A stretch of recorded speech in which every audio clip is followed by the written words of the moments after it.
కర్నూలులో, కడపలో, రాయలసీమలో నాకు తెలిసిన అన్నదమ్ములు చాలామంది ఉన్నారు. ప్రాణం పెట్టేస్తారు మన కోసం వాళ్ళు. నేను నిజం చెప్తున్నా.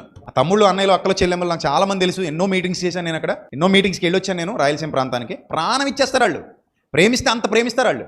ఒక్క ఫోటో కోసం 3 గంటలు నిలబెట్టేశారండి జనాలు. అంత ప్రేమ చూపిస్తారు వాళ్ళు. చచ్చిపోతారు అవసరం అయితే, అంత ప్రేమ చూపిస్తారు. కానీ ఏమని ముద్ర ఇచ్చావు రాయలసీమ మీద?